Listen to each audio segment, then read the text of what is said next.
Alors nous sommes aujourd'hui, donc jeudi, on est le 10 Nissan. Ah, c'est comme Shabbat Hagadol, 10 Nissan. Alors, nous sommes Daf Yud Aleph de Betsa. Première ligne, allez, on est arrivé hier, première ligne.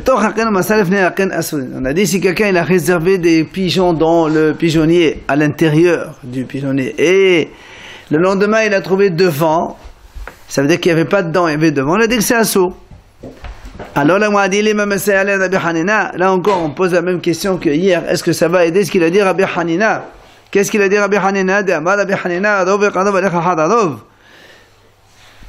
Quand il a dit que si on peut avoir deux hypothèses, une parce que c'est proche, l'autre parce qu'il y a une majorité plus loin, là aussi on a opté pour cette dernière majorité qui est donc plus loin et c'est pour ça que c'est assourd.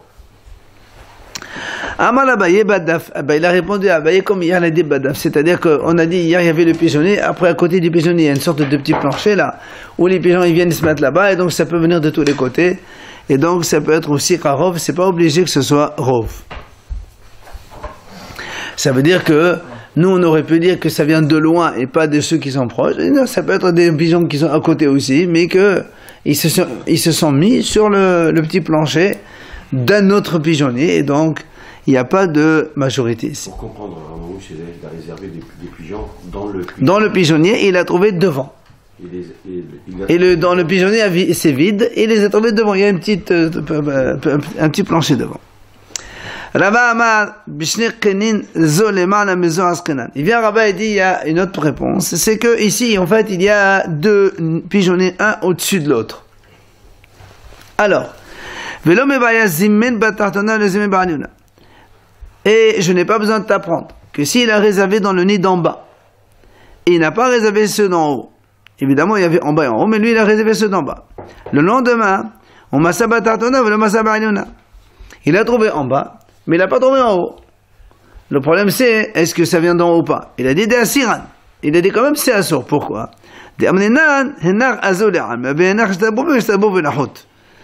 Parce qu'il dit, puisqu'il y avait en haut, et aujourd'hui il vient et trouve pas en haut. Alors on va dire quoi? Ceux qui étaient en bas ils sont partis, et ceux d'en haut ils sont venus en bas. Non seulement ça, que ça c'est beaucoup plus fréquent, parce que ceux d'en haut obligés ils descendent en bas pour partir.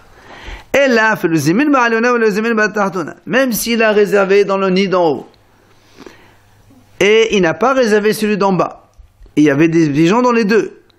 Et le lendemain il vient, pendant Yom Tov, il trouve en haut il y a, mais en bas il n'y a rien. Même ceux-là, ils sont assourds.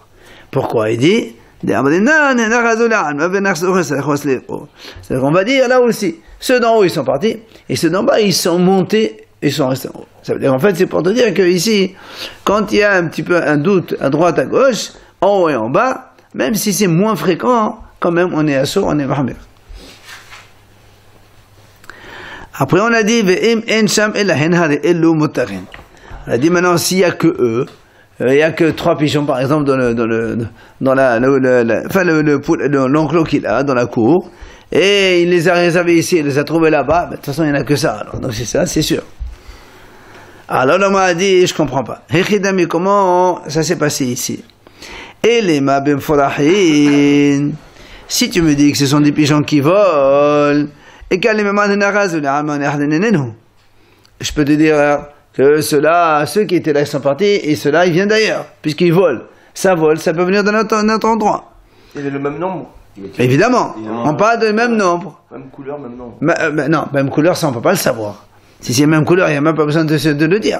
On te dit, j'ai réservé 3 pigeons dans ce nid-là, je les ai trouvés dans un autre nid, mais de toute façon, il n'y a que ça. Alors, ça dépend. Si d'autres pigeons, les pigeons, ils s'envolent, ils peuvent venir d'ailleurs, ben, ça peut venir d'ailleurs, donc c'est pas bon. Maintenant, elle bim dadin. Si maintenant tu me dis non, ils ne s'envolent pas, ils marchent un petit pas. S'il y a un autre nid à 25 mètres de distance, nous on dit que les pigeons ils marchent 25 mètres. Donc là aussi ils peuvent s'échanger, puisque là ils ne s'envolent pas, ils peuvent marcher. Si maintenant il n'y a pas un autre nid à proximité de 25 mètres, donc c'est sûr que c'est cela, il n'y a pas d'autre. Tu as réservé 3 pigeons dans ce pigeonnier. Il n'y avait pas d'autre ailleurs, il n'y avait pas 25 mètres, et elles ne s'envolent pas, qu'est-ce que ce soit? Alors tu n'as même pas besoin de me le dire. Il dit non. Pardon, il finit la question de Amal Mod Uqba, parce que Amal Mod Uqba Barhama, il a dit Kol Middada en Middada yotan mehamishim amma. Il dit parce que tout pigeon qui marche doucement, enfin qui ne peut pas s'envoler, il ne peut pas aller marcher au-delà de 25 mètres. Donc s'il y a moins de 25 mètres, il y a notre nid, donc il peut avoir échange.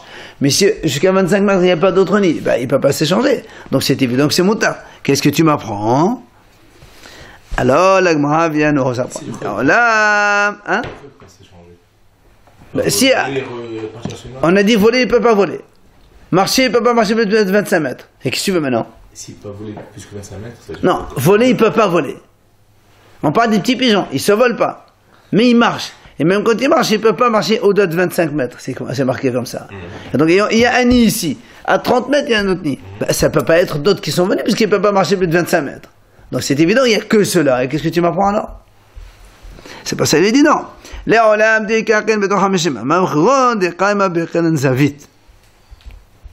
Il dit en fait ici, il y a un autre nid dans les 25 mètres. Seulement il n'est pas sur la même lignée. Il est dans un angle droit. C'est-à-dire en tournant. Alors qu'est-ce qu'il nous apprend? Il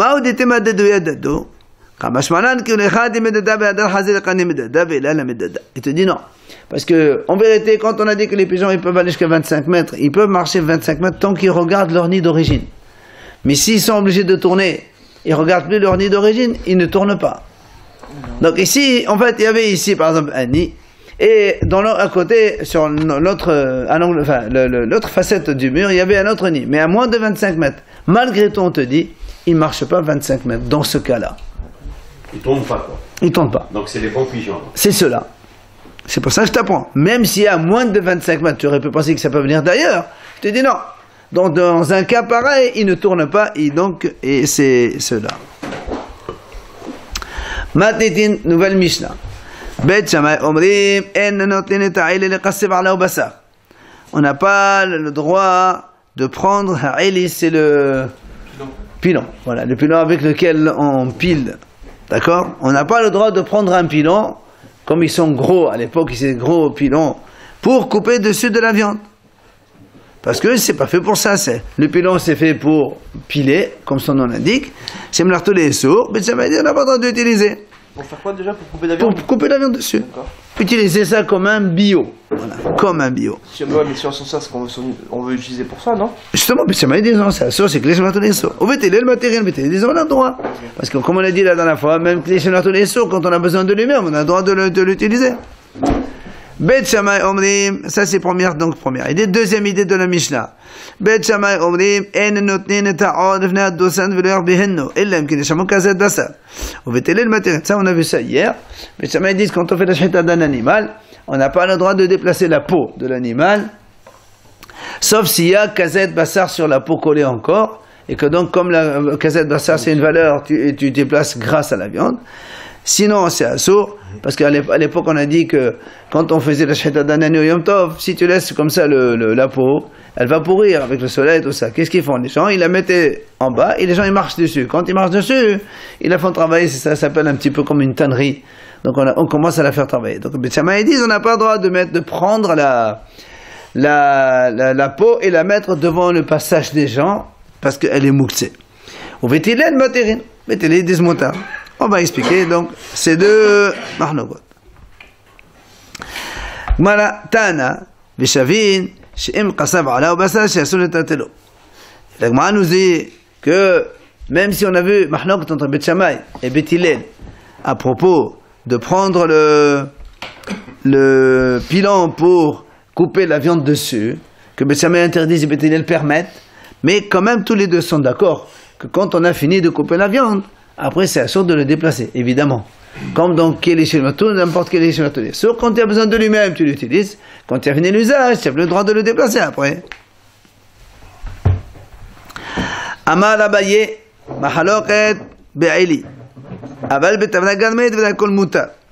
Abaye dit la mahlok d'entre Bet Shammai et Bet Hillel à propos de couper la viande donc sur un pilon, c'est uniquement Be'ili comme on a dit sur un pilon.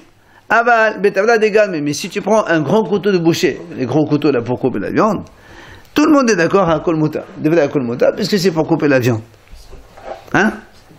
Pardon? C'est fait pas. Alors, la m'a dit pshit, la m'a dit qu'est-ce que tu m'apprends? C'est marqué dans la Mishnah, donc c'est pour ça que c'est mahlokat, sinon ça va de soi. Hein? Et alors, c'est pour couper la viande, il n'y a pas de problème. Le Yom Tov, on a le droit de manger la viande, donc on a le droit de couper la viande. Tu veux, ouais, ben non. Un couteau pour couper, casser les os, tout ça, c'est obligé, comment tu fais sinon? Maudetema wadin, menami. La m'a dit non, parce que moi j'aurais pu penser même avec un gros couteau comme ça, il y a aussi mahloket. Alors pourquoi tu m'enseignes seulement le pilon? Ça, pourquoi on a utilisé le pilon? C'est pour te montrer la force de Beth Hillel, que même Sid a fait l'eau d'Abbas, Shemenarto, les Sournami, Shado, Kamashmalan. Donc j'aurais pu penser que le gros couteau, il y a une mahloket entre Beth Shammai et Beth Hillel. Et pourquoi on nous a appris seulement le pilon? C'est pour te montrer la force de Beth Hillel, que même un pilon qui éclate les sourds, c'est comme un moutard. Tu aurais pu penser cela, on te dit non, quand même, que non. Pourquoi ça serait pas un moutard? Le pilon. Parce que c'est un qui lâche les sourds. Et alors, sur le gouffon, comment? Oui, mais Beth Shammai, ils disent pas ça. Beth Shammai, ils disent pas quand tu fais un autre travail avec, non. Quand tu es une minerto, le pilon c'est fait pour piler. Si tu as besoin de piler et que c'est cachère, oui. Mais là tu prends le pilon pour couper dessus de la viande, ça n'a rien à voir. Mais ça m'a dit c'est assaut. Effectivement. C'est gouffo, l'usage habituel de lui-même. Pas un autre usage. Beth Hillel c'est mota, c'est la halakha d'ailleurs. Vous utilisez pour un autre usage qui est permis, évidemment, absolument. C'est la halakha pour nous. Et il y a une autre version. Amar Abaye, non nislacha elaflo tevdagan mihatti. Et tu dis, Abaye, tu sais pourquoi on a dit, comment c'est marqué comme ça? Mahloket be'aili. Voilà, il a dit la mahloket c'est de be'aili. Aval betevdagan mihatti, mais avec un gros couteau, on a dit moutar. On a dit pshit, on a dit non, c'est pour t'apprendre le nouveau couteau. Qu'est-ce qu'il a ce nouveau couteau? Maodetema memlach velatavala, la kamashmalan. Il dit parce que j'aurais pu penser que des fois tu prends un gros couteau, il est tout neuf. Après tu le prends, après tu dis ah mais j'ai pas envie de couper avec, je laisse de côté parce qu'il est tout neuf, je ne vais pas l'abîmer. Alors comme on a peur, on aurait pu dire cela, qu'on craint qu'on le déplace et ensuite on ne va pas l'utiliser. Alors il te dit non, que dans ce cas-là, quand il s'agit d'un gros couteau, tout le monde est d'accord que c'est permis. Et donc ça veut dire que même Beth Shammai aussi, comme Beth Hillel aussi, ils disent que si c'est un gros couteau, eh bien on peut le déplacer pour couper la viande avec. C'est pour ça que la Gemara pose une question. Comment tu dis que Beth Shammai aussi sont d'accord qu'on peut prendre un gros couteau neuf et qui ne craignent pas qu'après ils vont changer d'avis? Be'atania, voilà, nous on a vu une braïta qui enseigne. Beth Shammai omrim. Beth Shammai disent en molichin tabach v'sakin etzel behema velo behema etzel tabach v'sakin. Ils disent Beth Shammai, on n'a pas le droit d'amener le boucher et le couteau du boucher chez l'animal, ni l'animal chez le couteau et le boucher. Pourquoi? Attends, d'abord il dit au Beth Hillel on dit molichin ze etzel ze. Beth Hillel ils disent on a le droit d'amener l'un côté de l'autre. Ça c'est première idée de la Braïta. Ensuite, Beth Shammai omrim en molichin tvalin ou madoch esel medocha velo medocha esel tvalin ou madoch. Ou Beth Hillel omrim molichin ze esel ze. La deuxième idée dans le même ordre d'idée, Beth Shammai ils disent on n'a pas le droit d'amener les épices et le pilon devant le mortier, ni le mortier devant le pilon et les épices. Pourquoi? Ou Beth Hillel dit c'est motard. Quelle est la raison de Beth Shammai dans les deux cas? Parce que si tu prends la peine d'amener, après tu décides, allez, laisse tomber, c'est pas la peine, tu regrettes. Donc tu as déplacé des choses moxées pour rien. Donc tu vois bien que Beth Shammai, ils ont cette notion de regretter.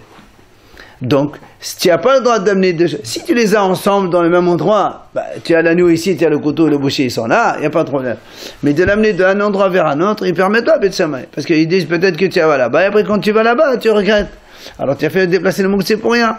Donc tu vois bien que Beth Shammai, ça veut dire ils craignent le fait de regretter. Et donc tu ne peux pas déplacer des choses de peur que tu regrettes de ne pas les faire. Alors comment ici tu as dit que le gros couteau, neuf, Beth Shammai, ils permettent, alors que normalement on aurait dû craindre que tu amènes, après tu dis, ah peut-être que non, je regrette, j'ai pas envie de couper avec ce couteau-là qui est tout neuf. Donc question contre ce qu'il vient de dire ici, la deuxième version de Abaye. Alors la Gemara a dit, réponse, comment tu peux poser une question pareille? Il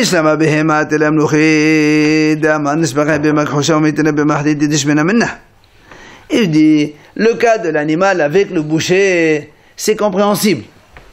Tu as dit, je ne peux pas amener l'animal chez le boucher ou le couteau parce qu'on a peur qu'en amenant l'animal, tu vas voir, tiens, il est un peu maigrichon celui-là, tu l'as pris, tu l'as déplacé pour rien, tu as dit, c'est mieux que j'amène un autre plus gros.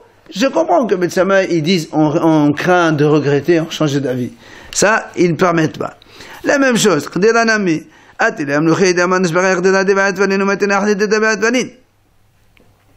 pour la casserole aussi, c'est pareil.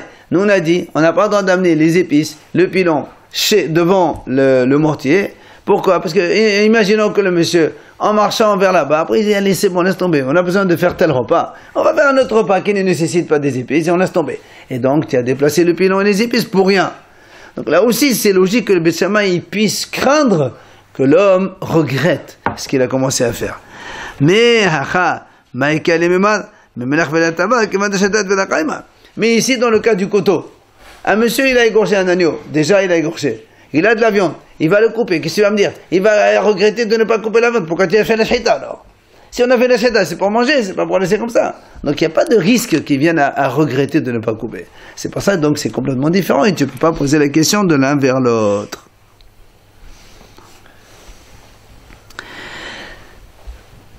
Beth Shammai, après on vient dans la deuxième idée de la Mishnah. Beth Shammai omrim en notnin et ta'or. On a dit donc Beth Shammai dit on n'a pas le droit de mettre la peau de l'animal dont on vient de faire la shita maintenant à Yom Tov. On n'a pas le droit de prendre cette peau, la déplacer et la mettre donc devant le passage des gens pour qu'ils évitent qu'elle pourrisse. Et Beth Hillel, on a dit que c'est muta. Tana, la Gemara enseigne, Beshavin shemolhen ala basal lesali. Ils disent, mais ils sont d'accord tous les deux. Si quelqu'un il veut faire par exemple de la grillade, nous on sait que quand on veut faire de la grillade, on sale un peu la viande. Puisqu'il n'y a pas de cachérisation. Mais le salage de la viande grillée, il est très peu important par rapport au salage de la viande de la cachérisation. Quand on cachérise pour faire la cuisine, on met beaucoup de sel, de l'eau, enfin tout un système. D'accord? Mais pour la grillade, on fait un petit peu de sel au-dessus. Alors il dit, si quelqu'un il a la peau d'un animal, il a fait la shita, il a mis la peau comme ça, il a le droit de prendre par exemple de la viande qu'il va griller aujourd'hui, il vient, il la sale et le sel il tombe sur la peau. Parce que le sel aussi ça fait travailler la peau, c'est comme ça qu'ils font les tanneurs. Alors il dit, tous les deux sont d'accord, Beth Shammai comme Beth Hillel, que tu as le droit de saler ta viande, au lieu de la saler dans un endroit, je sais pas où, tu viens, tu la fais devant, au-dessus de la peau de l'animal pour que ça fasse travailler un petit peu, que la peau elle travaille, elle se pourrisse pas. Amar Abaye, le shano, elle est le sali. Il vient Abaye, il dit attention, ce qu'on a permis maintenant, c'est que pour faire de la grillade. Salage de viande pour la grillade. C'est pas très important. Aval Erdera, non. Mais tu n'as pas le droit de prendre carrément de la viande et tu la cachérises carrément sur la peau de cet animal parce qu'il y a beaucoup de sel dessus. Et là, maman, c'est trop flagrant. On a le droit de cachériser la viande, bien sûr. Bien sûr. On ne peut pas faire sous la chaux. Parce que tu es en train de faire parce qu'il y a trop de sel là. Là, c'est flagrant que tu es en train de travailler voilà. C'est ce qu'on a dit, les tsali, oui, mais pas l'Ekdera. Alors, c'est ça là que moi, le dit, pshit, allez, tsalitnan. Abaye, il dit, tu sais, ce qu'on a permis, c'est que pour la grillade, pas pour la cuisson dans les casseroles. Mais la Gemara a dit, mais nous aussi, il a marqué, ce qu'il a dit, il a marqué, Veshavin, il a dit les tsali. Toi, tu m'as dit, ah, c'est uniquement les tsali. Mais il a marqué les tsali. C'est marqué uniquement pour la viande grillée. Toi, tu me dis, ah, c'est permis pour la viande, pour la grillade, mais pas pour la cuisson. Mais c'est ce qui a marqué. Pshita, les tsalitnan. Il dit non. Haqa mashmalan. En fait, il vient nous apprendre. C'est-à-dire que même si quelqu'un il veut faire de la grillade, mais il veut mettre beaucoup de sel, plus que la normale, même ça, c'est assourd. Donc, c'est pour ça qu'on ne permet qu'un petit salage pour donc la viande elle-même et pas pour la cuisson, ni quelque chose qui se compare à la cuisson. Tano Rabbanan Hachamim nous enseigne. En mulhin et halavim. On n'a pas le droit de saler halavim les graisses, ve'en mehapechin bahen, ni on n'a pas le droit de retourner, d'accord, quand on fait la shita. On n'a pas le droit donc de retourner ces choses-là, puisque de toute façon, c'est assur, on est Yom Tov.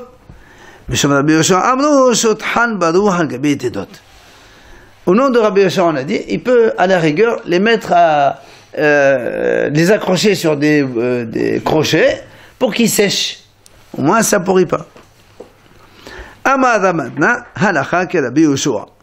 Il a dit Ramadna, halakha comme Rabbi Yoshua, comme quand on a le droit de les suspendre sur des crochets pour sécher.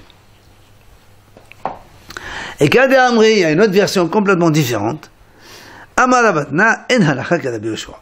Rabatna dit non, la halakha n'est pas comme Rabbi Yoshua. C'est-à-dire qu'on n'a pas le droit même de les suspendre sur un crochet, c'est assourd. Alors vient la Gemara discuter. Bishama lemad amad halakha ke Rabbi Yoshua, c'est-à-dire, saqadetecha min yahid ve Rabbi Yoshua rabim, kama shmana halakha yahid.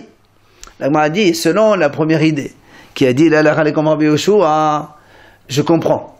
Pourquoi je comprends qu'il vient mentionner que la halakha est comme Rabbi Yoshua? Parce que normalement, quand on a les hachamim, et on a un autre hacham qui est seul Rabbi Yoshua. Yahid Vadabim, Rabim. Normalement, c'est l'acham comme les autres. Et comme il vient ici, Ramatna, et tu dis non, attention, l'acham est comme Rabbi Yoshua. Donc tu viens m'apprendre un hidouche, c'est compréhensible. Normalement, c'est comme ça, l'acham est comme Rabbi Yoshua. Mais selon la deuxième version qui a marqué l'acham, elle n'est pas comme Rabbi Yoshua, qu'est-ce que tu viens m'apprendre? C'est normal. Yoshua, c'est un. Rabim, ils sont à côté. Yahid Vadabim, Rabim. Tu n'as pas besoin de me le dire, ça. D'accord. Ici, on a deux versions. On a les Hachamim et on a Rabbi Yoshua. Dans la première version, on te dit la halakha est comme Rabbi Yoshua. Dans la deuxième version, on te dit la halakha elle n'est pas comme Rabbi Yoshua. Alors, moi, on a dit, la première version, c'est compréhensible, tu viens me l'enseigner. Parce que moi, si tu me le dis pas, moi je dis Ahid Vadabim Alakha Kadabim. Toi, tu me dis non, attention, dans ce cas-là, c'est spécifique.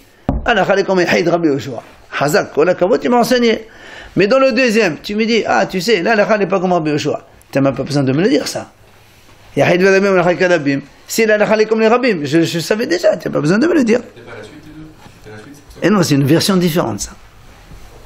D'accord. Et l'élément d'Amad, en halakha pshita, la Yahid Vadabim Alakha Kadabim. Viens la Gemara dit non. Maouditema, j'aurais pu dire, mais c'est bête armée de Rabbi Yoshua. Dès la chalit, les mamna la shahit, ka mashmalan. Il dit non, parce que même si la halakha n'est pas comme Rabbi Yoshua, il a eu besoin quand même de nous le dire.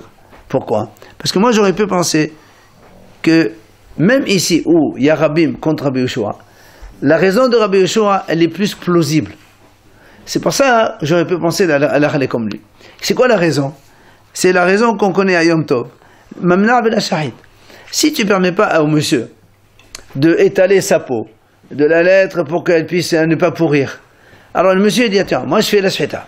Je vais manger la viande, très bien. Mais je vais perdre la peau. Alors je ne fais pas la shahita, laisse tomber.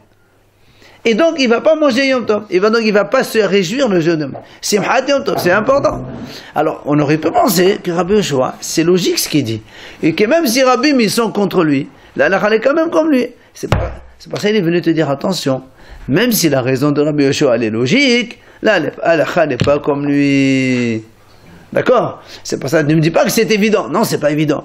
Toi, tu m'as dit, Yahid Vadabim, Alakha Kadabim, donc la halakha, c'est sûr que c'est pas comme Rabbi Yoshua. Non, monsieur. Si tu me l'avais pas dit, moi j'aurais dit la halakha comme Rabbi Yoshua. C'est une chose logique, chaque raison elle est dans le Non, mais quand on a, ici, on a un principe quand même qui est connu. Simchat Yom Tov, c'est tellement flagrant, c'est connu. Il y a beaucoup de choses qu'on permet à cause de Simchat Yom Tov. On va le voir d'ailleurs. Pourquoi en considération? Hein? Pourquoi Beth Shammai ne prend pas en considération? Il n'y a pas Beth Shammai ici. Ça c'est. Ah, tu parles de Beth Shammai et Beth Hillel, la même chose pour la peau. Parce que Beth Shammai, ils sont Mohamed. Tout simplement. Alors, c'est là où la Gemara pose une question. La Gemara dit, et pourquoi alors? Puisque là, tu me dis que la halakha n'est pas comme Rabbi Yoshua, selon cette version. Et que donc, c'est assourd de mettre de tourner la peau et tout ça. Alors pourquoi Beth Hillel permet de mettre la peau devant les gens, le passage des gens? Puisque la raison de Beth Hillel, justement, c'était ça. c'est que si tu permets pas à ce qu'ils mettent la peau sur le passage pour qu'elle soit écrasée, les gens, il va pas égorger son animal. On le sait ça, c'est la raison de Beth Hillel. Alors pourquoi ici tu dis que la n'est pas comme Rabbi Yoshua? C'est pas une bonne question.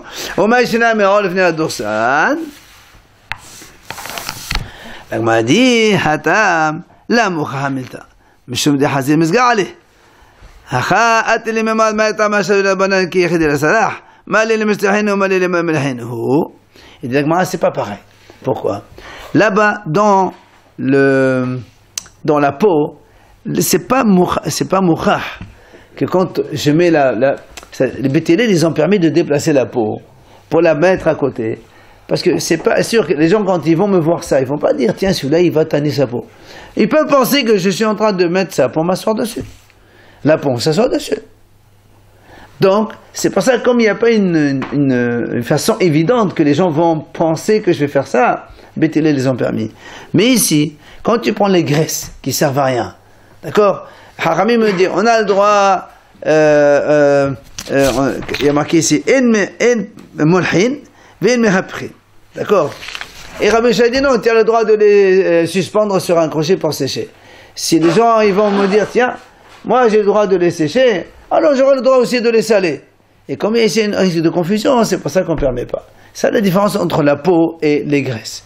Donc, la peau, on a le droit de la mettre, parce que même si tu la mets, les gens ne vont pas dire, tiens, celui-là il a le droit de mettre du sel dans son truc. Non, il l'a mis là-bas parce qu'il va s'asseoir dessus. Et donc ils ne vont pas aller jusqu'à mettre du sel sur la peau. Alors que sur la graisse, ils peuvent confondre. Donc comme il y a un risque de confusion, alors les Chachamim ont interdit. Amar Rav Yehuda Amar Shmuel, Moleach Adam kama hatichot basar bevat achat af al pi she'eno sadech ela lehaticha achat.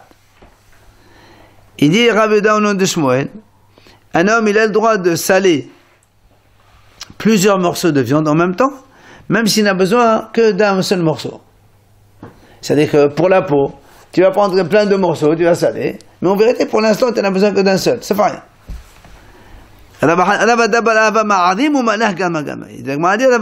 Lui-même, il faisait comme ça. Il ruse. On prend de la peau de la viande. On sale la viande sur la peau, pour que le sel il tombe sur la peau. C'est différent. Non, pas de la viande. Le principal, c'est la viande. Ouais, mais si tu Justement. sers plus de viande, Mais si, moi j'aurais pu te dire, ah, monsieur, tu as besoin de 2 morceaux, tu sales 2 morceaux. Et tu dis non, tu peux saler 10 morceaux, même si tu as besoin de 2 morceaux. Donc c'est parce que tu as envie qu'il y a plus de sel qui tombe. On parle des grillades, là, c'est ça? Oui, évidemment. Matitin.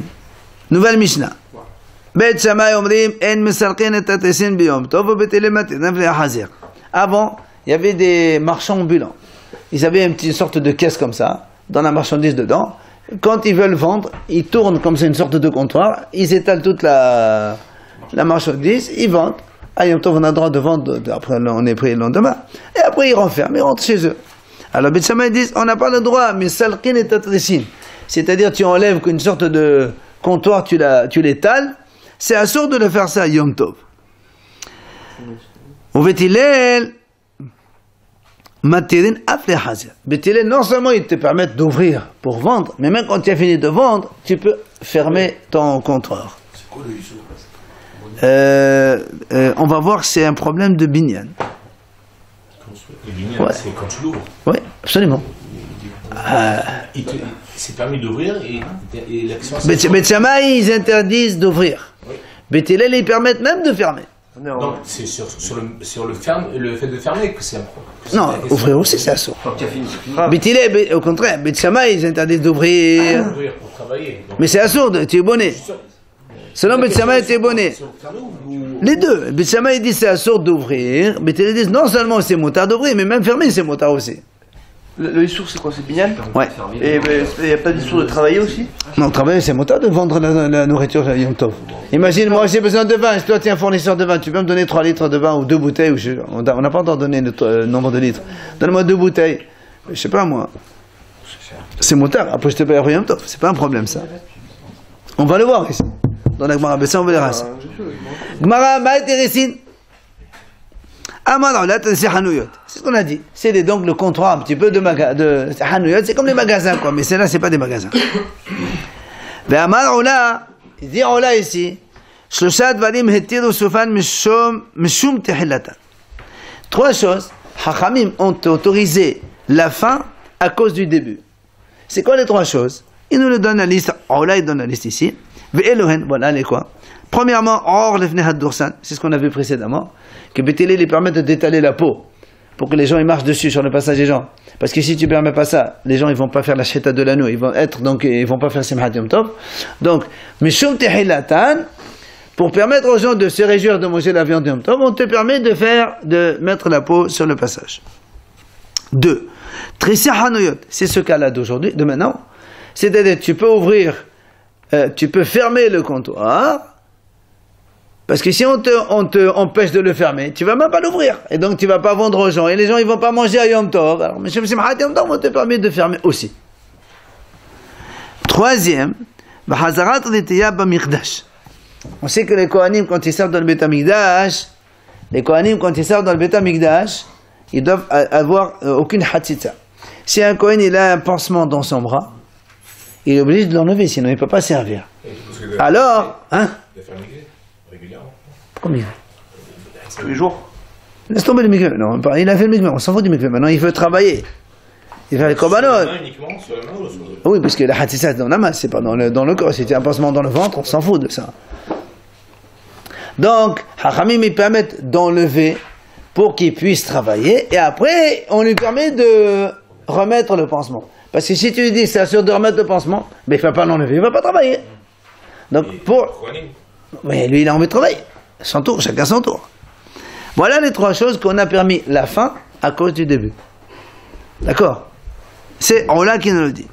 Il rajoute un autre cas. Rabbi Yehuda, Rabbi Yehuda, Af hapoteh havito ou matchil be'asato al gab al-echel ve'al-bad Rabbi Yehuda d'Amar yirmo. Vous vous rappelez, on a vu ça dans Hagiga. Vous savez que quand les ignorants, par définition, ils sont toujours, tout ce qui touche, c'est tamé, parce qu'ils ne font pas attention.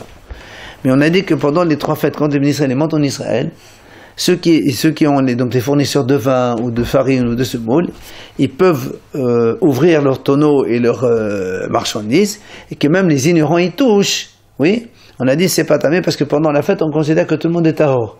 Sinon après, il va y avoir des problèmes entre les religieux et les non-religieux, etc. Et là-bas, on avait dit, et si maintenant quelqu'un, imaginons, moi j'avais un tonneau de 100 litres, j'en ai vendu 70, et la fête elle est terminée. Est-ce que les 30 qui restent, je peux terminer à les vendre comme si qu'ils étaient purs, ou bien je fais attention parce qu'il a été touché par les ignorants? Rabbi Yehuda a dit Igmor, il peut continuer.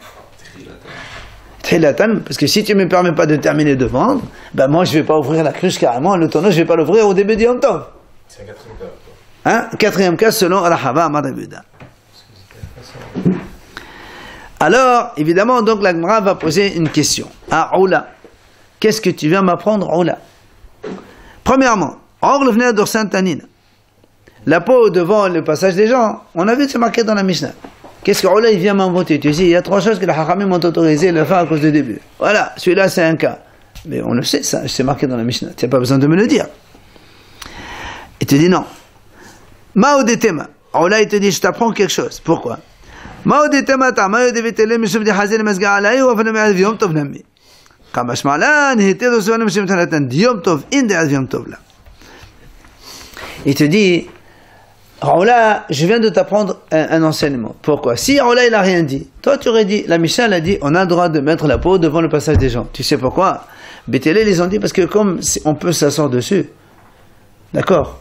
Donc c'est pas mouktsé. Ça veut dire que même si tu as fait la shita hier et tu avais la peau hier, tu viens à Yom Tov, tu prends cette peau-là, tu la places, tu t'assois dessus. Il vient là et te dit non monsieur, c'est pas vrai. Quand est-ce que moi j'ai permis que Bétélé les ont dit on a le droit de déplacer la peau seulement quand tu as fait la shita Yom Tov même. Et c'est parce que quand on permet ça. Ça veut dire que si tu avais la shita hier, aujourd'hui tu n'as pas le droit de déplacer la peau. Voilà ce qu'il a dit Raoula. Et c'est le Hidouj qui nous enseigne. Tu peux quand même t'asseoir dessus. Non, si tu l'as pas fait la veille, non. Même si j'ai fait la veille. Ah, ça y est, tu as acheté un tapis hier, tu peux t'asseoir aujourd'hui. Mais tu n'as pas montré hier que tu voulais t'asseoir dessus. C'est ça la différence justement. Là, il vient t'apprendre que seulement c'est aujourd'hui. Tu as fait la shita, alors tu peux mettre la peau devant le passage. Mais si tu as fait la shita la veille, la peau elle était depuis la veille, tu n'as pas le droit aujourd'hui Yom Tov, tu peux donc déplacer cette peau, non. Tu C'est Hanouyot. Tu peux marcher dessus. Non. Mais tu n'as pas le droit de déplacer. D'accord, mais on peut marcher dessus. Tu peux marcher où tu veux, c'est pas un problème. Le Kohen, il faut qu'il enlève le pansement pour Ça, on arrivera, oui. Bah oui, il doit pas être il va pas avoir Hatissa quand il touche les choses. La Gemara pose deuxième question à Oula. C'est Hanouyot. Là où c'est Oula, il a dit on a permis d'enlever les comptoirs de fermer, parce que si tu ne permets pas de fermer, il ne va pas ouvrir, il ne va pas vendre. Là aussi, c'est une Mishnah, on vient de voir, c'est la Mishnah.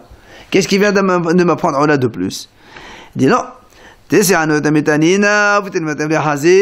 la question qu'on pose. Et te répond là. Il dit comme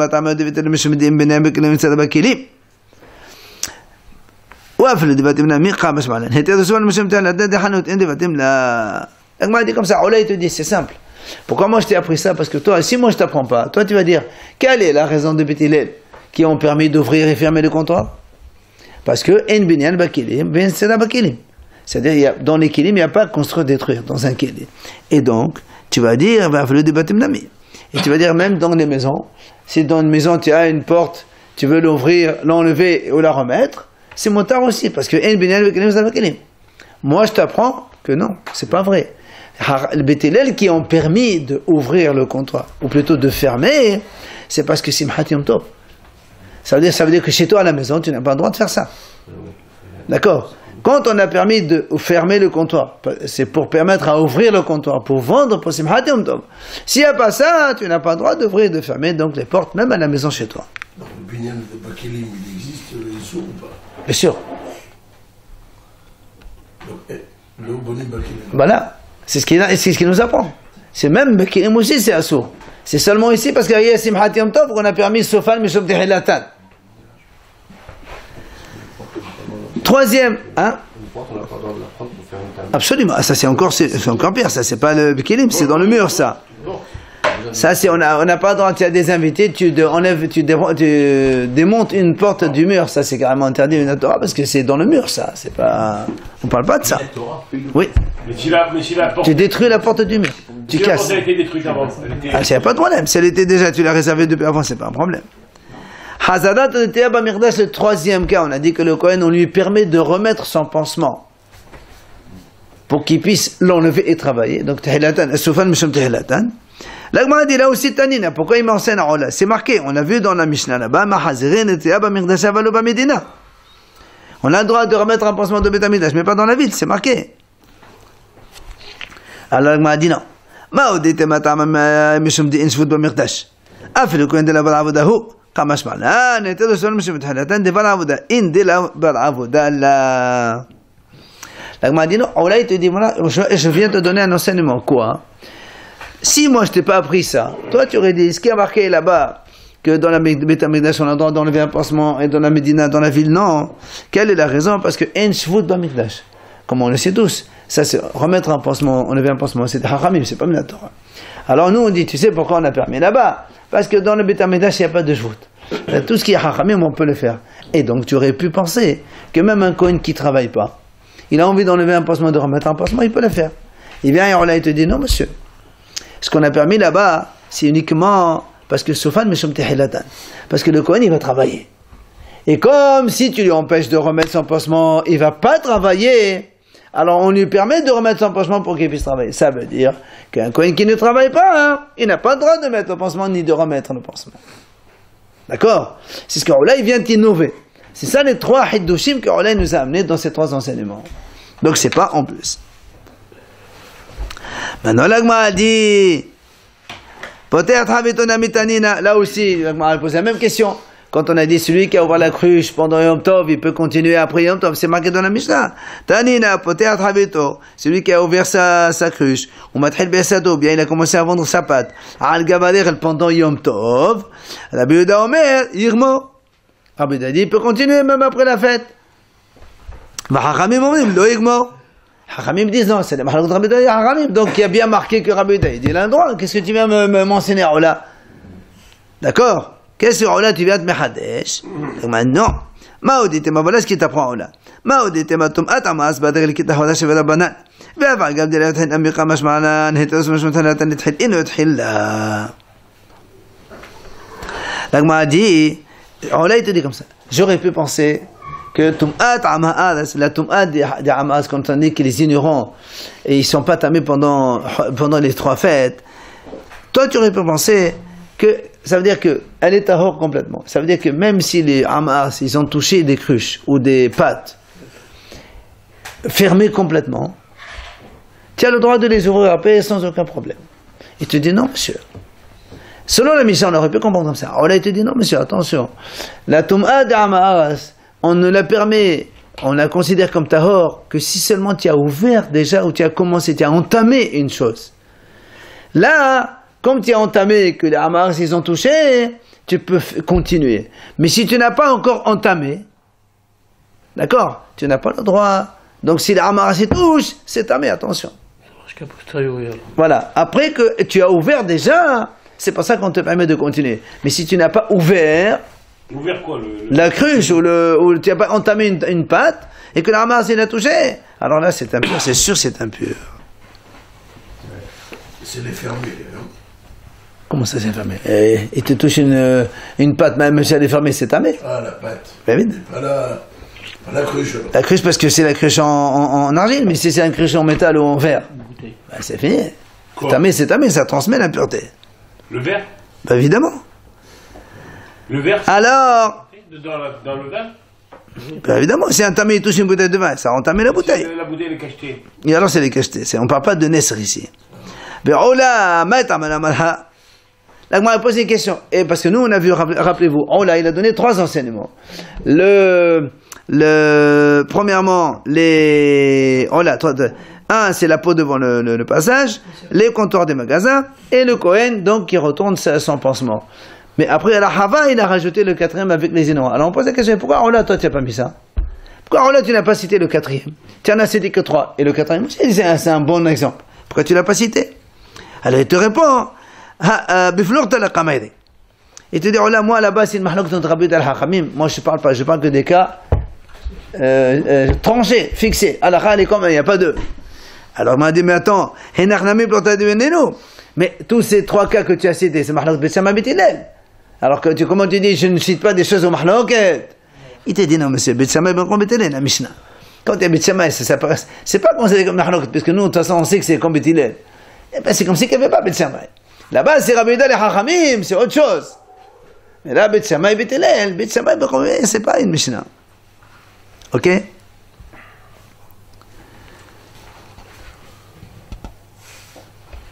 On va s'arrêter là-bas aujourd'hui.